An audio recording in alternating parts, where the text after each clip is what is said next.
We're actually, over the next few weeks, we're gonna talk about some pretty important subjects, but today we're gonna talk about something that's pretty important as Jesus starts off the Sermon on the Mount. So if you've got your Bibles, I encourage you to open them up to Matthew chapter 5. Matthew chapter 5. And as we dive into Matthew chapter 5 and over the course of the next few weeks looking at Matthew chapter 5 through 7, this is actually the longest recorded chunk of Jesus's teachings that we have in one spot. And we call that the Sermon on the Mount. And this is Jesus's longest sermon. And this morning, I promise you, I'm not gonna preach to you my longest sermon, but I am excited to talk about what we're gonna talk about this morning. I am excited about it because of what Jesus illustrates in this sermon. And he's talking about salt. And I like salt. I don't just like it, I love salt. How many people here like food? There we go. See, I do. I like cooking good food. I like trying new food. I like eating good food. And my favorite thing about cooking, I love cooking on the grill or on a smoker or on the Blackstone, not the oven. I'd stay away from that kind of stuff. I cook on all of the things that are on the outside with flames. Right? Those are the things that I love to cook on. And you know, it's like, don't try to be healthy about it, right? Don't make your food bland, right? Jesus says he came to give us life and for us to live life to the full. So you eat that salt, right? You know, one of my favorite things to do is I love to cook a good steak and I love to keep it at medium rare. And then right before, when you bring it in, you slice it up nice and thin on the cutting board. And then you just sprinkle some nice coarse salt right over top of it, a nice little finishing touch. You know, and those of you that like other things I love to do with tortilla shells when you make burritos or breakfast burritos, things like that, you put oil in the pan, you do that whole thing. And what you do is you take that one side where there's some oil and you flip it over and you take some coarse salt and you just sprinkle just a little bit on. And you know what happens? It completely transforms the way you eat that burrito. It completely transforms it. Because when you take a bite, your lips taste that little bit of salt that's on the outside of the shell. It is life-changing. Your life will be changed. You're going to try that when you go home. And some of you have now checked out. And you're not going to listen to anything else I have to say this morning because all you're thinking about food. But Jesus talks about salt. He talks about the goodness of it. In fact, let's take a look at it. It says it in Matthew chapter 5, 13 through 16. Jesus says, you are the salt of the earth. But if the salt loses its saltiness, how can it be made salty again? It's no longer good for anything except to be thrown out and trampled underfoot. You are the light of the world. A town built on a hill cannot be hidden, neither do people light a lamp and put it under a bowl. Instead, they put it on its stand, and it gives light to everyone in the house. In the same way, let your light shine before others, that they may see your good deeds and glorify your Father in heaven. You see, we believe what Jesus is, as Jesus is teaching, he's on the northern shores of the Sea of Galilee, and he's teaching hundreds, if not thousands of people. And the whole point of Jesus' message here is that he wants them to know that if you are my follower, then you're going to be different. If you're my follower, you're going to be different. The things that you do are going to be different. The things that you say are going to be different. The things that you use to entertain you are going to be different. The way that you view things is going to be different. So this morning, I want us to ask ourselves and talk about this question of what does it mean to be a Christian? What does it mean to be a Christian? Now, see, I'm not talking about, what it means when I ask Jesus to be the Lord of your life. And I'm going to assume that most of you in this room, or if you're watching online, would probably say, well, yeah, Pastor Tim, I do consider myself a Christian. But again, I'm not talking about salvation. I'm not talking about that moment where you make the most important decision of your life that you will ever make. When you ask Jesus to be your Lord and Savior, that's not what I'm talking about. I'm talking about what happens after that. After you've asked Jesus to be the Lord of your life. What I mean is we live in a world where the culture it's at a very critical time. How many people would agree with that? We're in a very critical time. You know, people's perspective about God is different. Even the way that people think when they hear the word Christian, or the way that culture deals with the truths of Scripture, it's different now than it was when I was younger. So we need to ask ourselves, what does it mean to be a Christian?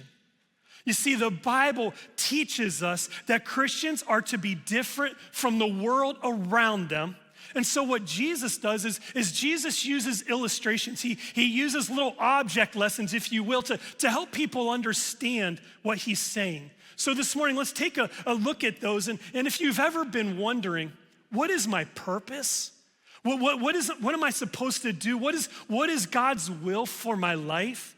Listen, that question may be a bigger answer to it, but what we're gonna talk about this morning is a very good, easy, simple place to start. And this is the first thing. This is the first thing that we need to see, is that Jesus said that his followers bring life to a world of brokenness. His followers bring life to a world of brokenness. Now, you're not going to see these words, life and brokenness, in verse 13, but as we talk about it, I believe that it'll show you how we are to bring life to a world of brokenness.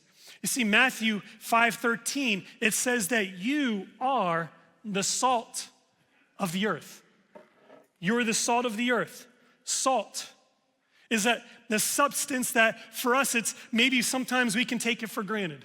Right? We can go to the store, it's fairly cheap, doesn't cost that much to buy, it's readily available. You go to any store, it's there, you can find it, and in fact, it's just kind of one of those little substances that if there was even to be a little bit maybe on your table, now you probably wouldn't do this at home because you wouldn't want to mess up your own kitchen floor, but if you were at a restaurant and there was a little bit of salt on the table, you probably just brush it on the floor, right? You know, it's not that important thing, it's not that big of a deal, right? The way we look at salt. But back in that day, when Jesus said, you are the salt of the earth, they thought of it completely different. It had a whole different meaning to them. Because you see, back in that day in the Roman Empire, there would actually have been highways that were built specifically for the trade of salt. It was that important. In fact, also in that day in the Roman Empire, there would be people whose wages would have been given to them, paid to them, in ways of salt. In fact, even some of the Roman soldiers would have been paid by salt. It was a very, very important thing. It was a very valuable thing. In fact, that's where that phrase comes from. You're not worth your weight in salt. Anybody ever used that phrase before or heard that phrase? That's where it comes from. So when Jesus is saying, you are the salt of the earth, it's not something that means nothing or that we can take for granted. When Jesus was telling the people, and when Jesus is telling you this morning that you are the salt of the earth, what Jesus is saying is that you are somebody of great value, okay? You are something that has a great impact. You are something that has great influence. You are the salt of the earth. And so knowing that, thinking that, hearing that, let me just ask you a few questions. The first one is this: are you salty? Are you salty? Now, some of you may have used that term salty. It's become a slang term. You've probably used it before. Oh, that person's salty, or oh, I'm feeling salty, or something along those lines. You've heard of that. I'm sure you've probably used that before. And this is what that means. It means like maybe somebody who's angry or agitated or irritated or mean or upset or annoying. But that's not how Jesus is using this. When he says you are the salt of the earth, he's not saying you're the angry person of the earth, okay? Right? He's not saying that. He's not talking about that. What he's talking about is the uses of salt, right? And how do we use salt? How would they have interpreted the use of salt back in that day? Well, the first thing is we know that salt seasons, right? Salt seasons. I mean, people would have used it on their food back in the day the same way that we put it on our food today. You know, there's some things I just can't eat without salt. Can I get an amen to that? I mean, God made French fries as a vehicle of salt, right? That's what it is for. Some people just walked out to go to McDonald's to get some French fries, right? Why? Because we love the taste. Right? We love the taste. There is a seasoning that it brings, right? There is a seasoning that it brings, and which that means there is a seasoning that you bring. See what I'm saying? If French fries, let's just keep going with this. If French fries taste better with salt, then the world around you should be better because you are the salt. You are the salt of the earth. Well, how do I do that, Pastor Tim? How do I be the salt of the earth? Well, Paul tells us about this. In Galatians chapter 5, Paul shares a few examples of how he's saying if you're a follower of Jesus, there's a few things that should naturally come out of you. If you call yourself a Christian and a follower of Jesus, there's a few things that just by nature, they should just be oozing out of you. And he begins to list them. He calls them the fruit of the Spirit. And those things are love. And maybe you need to do a little self-inventory right now as I go through this list. And husbands, wives, don't sit there and hit the person next to you. You know, don't hit the other person on the knee and say he's talking to you. That's not what this is about. This is a self-reflection, self-evaluation, okay? But do you have love? Is there joy that oozes out of you? Is there a peace that you have? Would somebody say that you have patience? Would people say that you have kindness, goodness, faithfulness? What about gentleness? Or here's a big one, how about self-control? You see, Paul says that these are things that should naturally come out of our lives as believers. And when these things naturally come out of our lives, will it make your family better? Will it make your home better? If these things are coming out of your life, will it make your workplace better? These are questions you can answer back, I promise. This is the way I work, right? Will it make your workplace better? Will it make your church better? Yes. Why? Because you are the influence.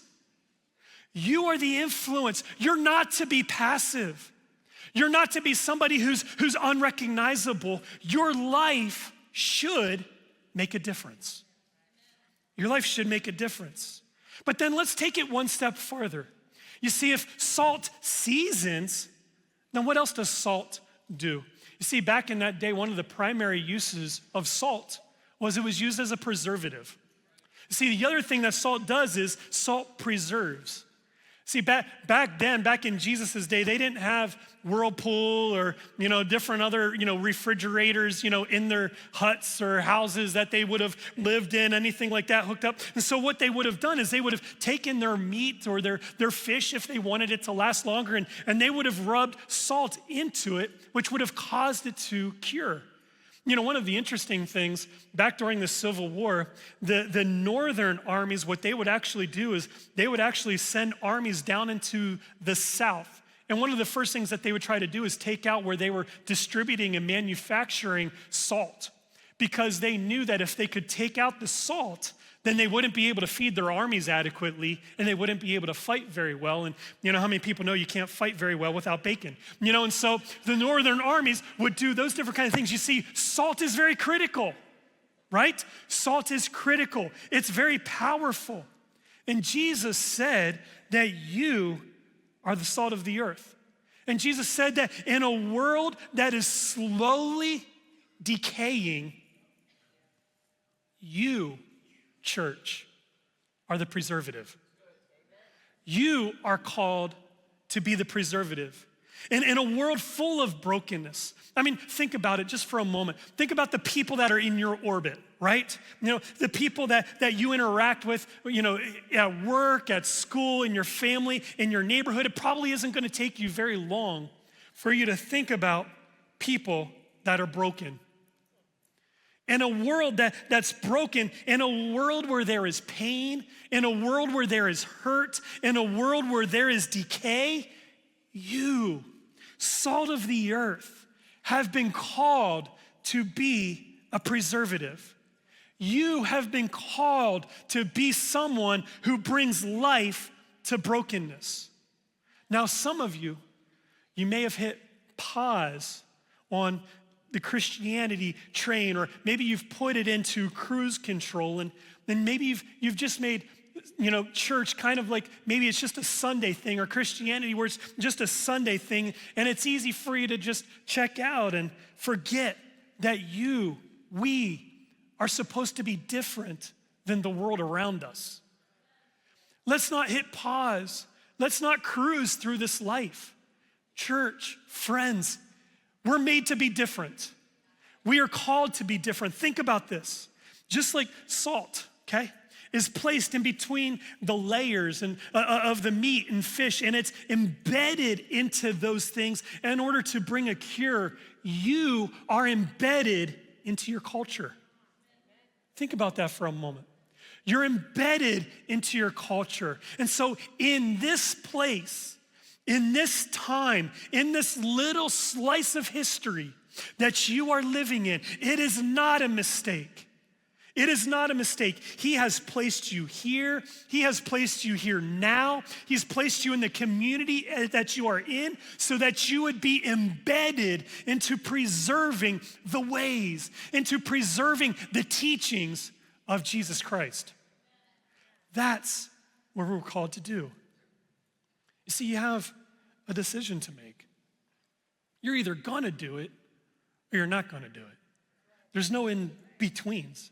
You're either gonna do it or you're not gonna do it. Are you going to live your life the way Jesus has asked us to live our life? And so this morning, are you salty? And I'd like to follow that question up with, have you lost your saltiness?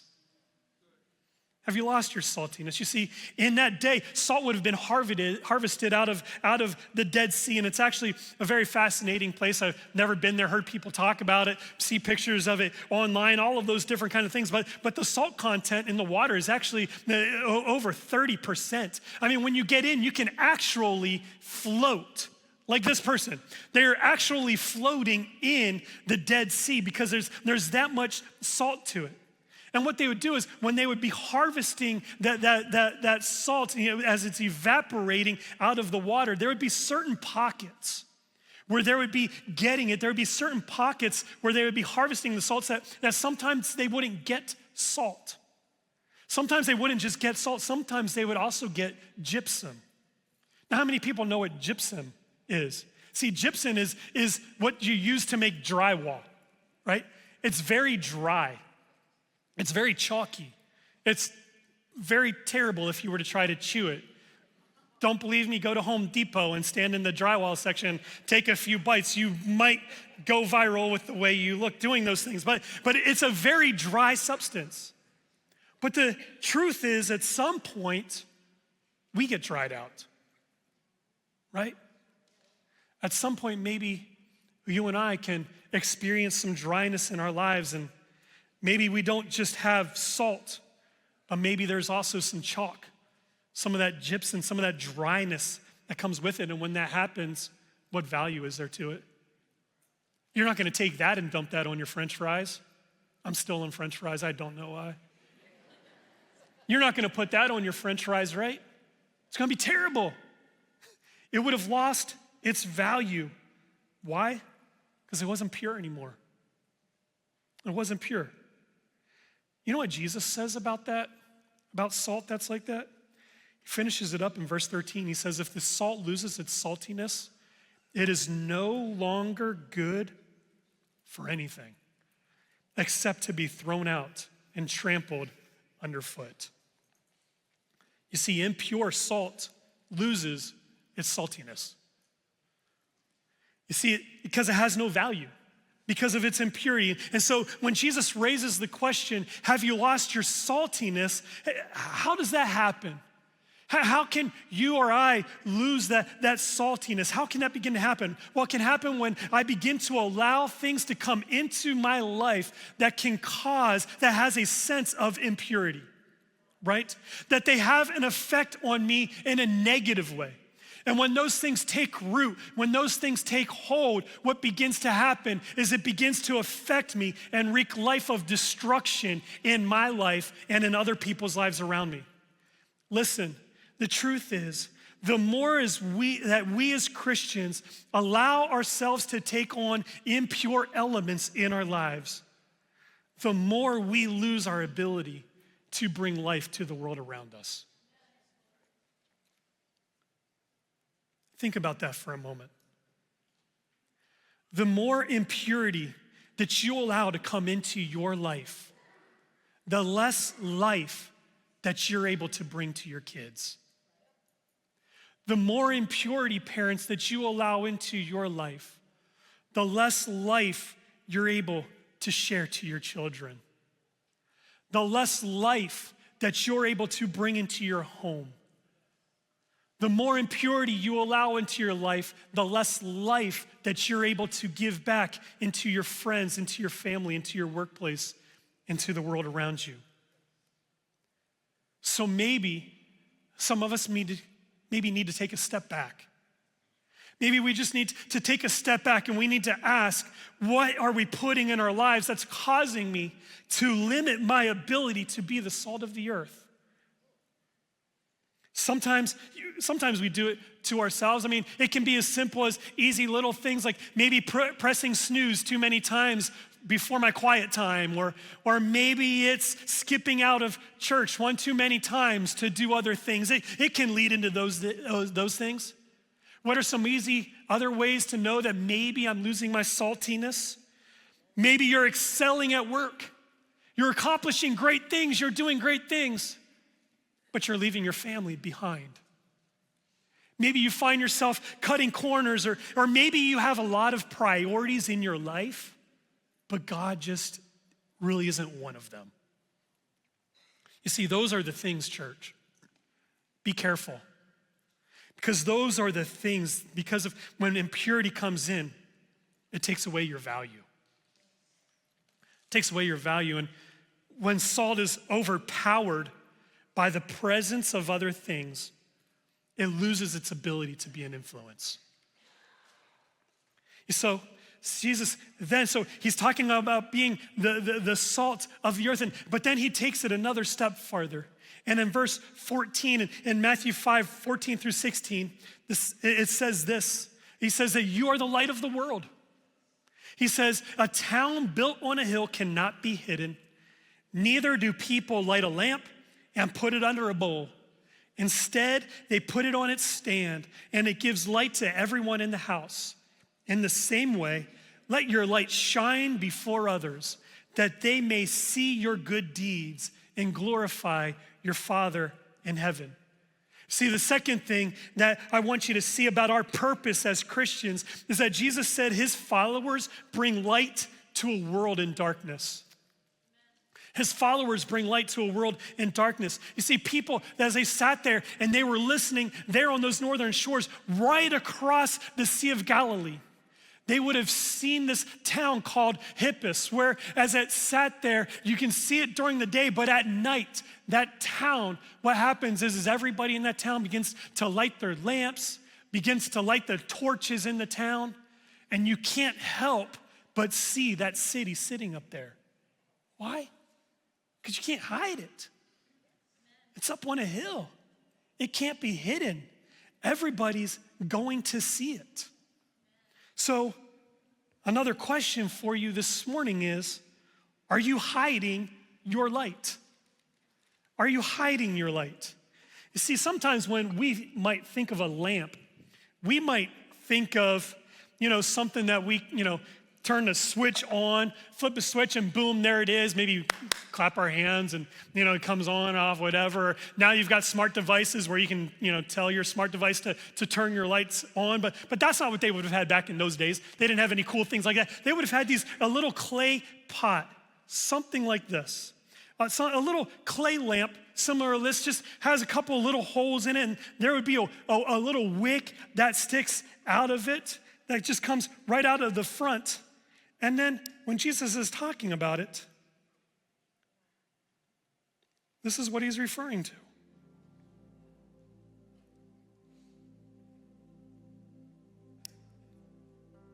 You see, Jesus is saying, in a world that's dark, you have a light that would give light to every part of your room. You see, light has power. Light has power, especially in darkness. In darkness, you can't hide the light that is there. And Jesus says, you have a light that's just like this. In dark times that may be around you, you have a light. And Jesus says this, if you have been given this, if this is who you are to be as my follower, then why in the world would you take that thing? And why in the world would you take it and cover it up? Why in the world would you hide that? Why in the world would you hide that truth? See, that's why I asked the question, if you are the light of the world, are you hiding it? Because the reality is that hidden light, it does no good. When you hide that light, it no longer has that power. It can no longer light everything up around it. It does no good. And Jesus said that you're supposed to shine. And I asked myself, why is it that maybe we hide our lights? So maybe some of us, it's because of fear. Sometimes we hide our lights because of fear. Sometimes we hide our lights because of peer pressure. Sometimes we hide our lights because we want to chase after the things that culture says is cool for that moment, only for us to find out that it leaves us empty and dissatisfied on the other end of it. And so here's the second question is are you shining your light? You see, some of you, it might be one thing. You might say, well, I'm not hiding my light, but are you shining it? Are you shining your light? You say, Pastor Tim, well, what's a way that I can shine my light? Well, here's an example in Philippians chapter 2, verses 14 through 15. It says, do everything without grumbling and arguing. Can I get an amen to that? For some of you, that might be a good thing to hang around your house somewhere. Not for you, but for the other person, right? Do everything without grumbling or arguing so that things won't be so tense in your home. Is that what it says? Yes, but no. It says so that you may become blameless and pure children of God without fault in a warped and crooked generation. Then you will shine among them like the stars in the sky. Well, Tim, how can I make a difference in my workplace? How will the little old me be a light that anybody will see? Paul says, you want a starter? Do everything without grumbling and complaining. Start there. He says, why don't you just start with your attitude? Because that's where people are going to see your light first, in your attitude.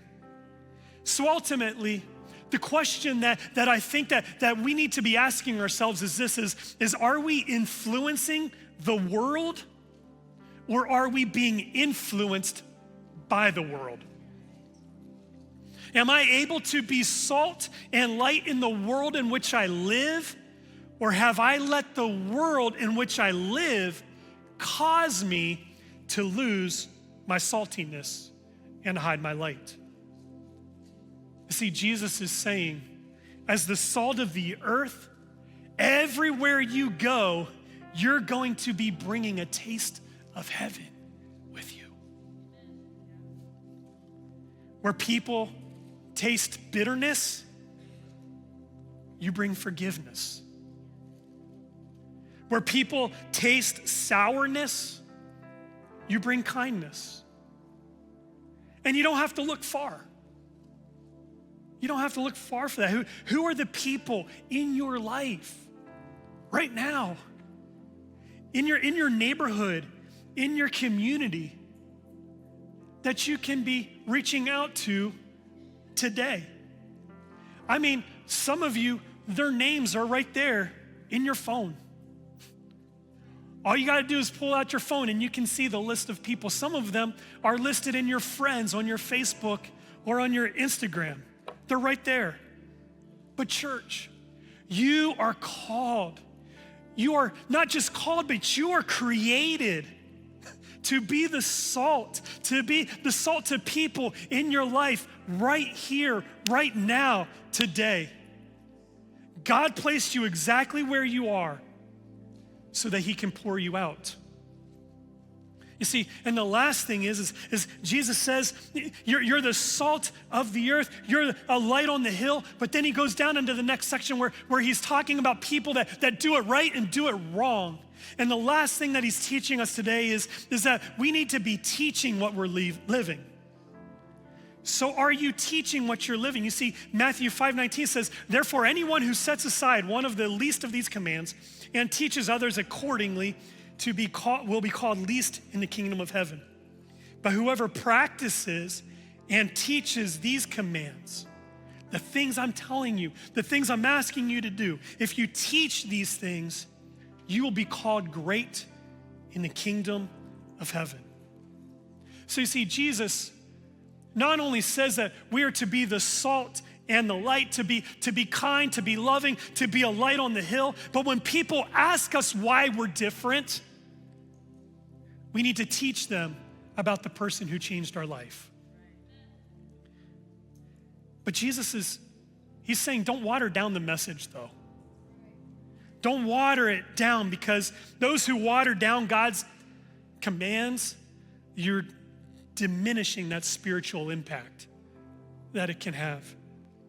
Parents, leaders, your actions teach more than words. Our purpose in this life that God has called us to be is to be someone who has influence, who brings life to those around us. And church, if you're wondering who it can start with, if you're worried about your friends, what it can look like, man, it can start with your kids. How are you teaching your kids? What are you teaching your kids? Let your kids see what love looks like in their mom and dad. Let your kids see what gentleness looks like in their mom and dad. And here's one that I know I work on a lot. Let your kids see patience in their mom and dad. See, let it start with your kids. Teach your kids the things that God is doing in your life. And as you teach your kids, you teach your family, let it spread out of your house into the streets, into the home, into your circle of influence around you. Because church, as Jesus said, you are the salt of the earth. You are a light that should not be hidden. And you need to teach them about me, because I am the way, the truth, and the life.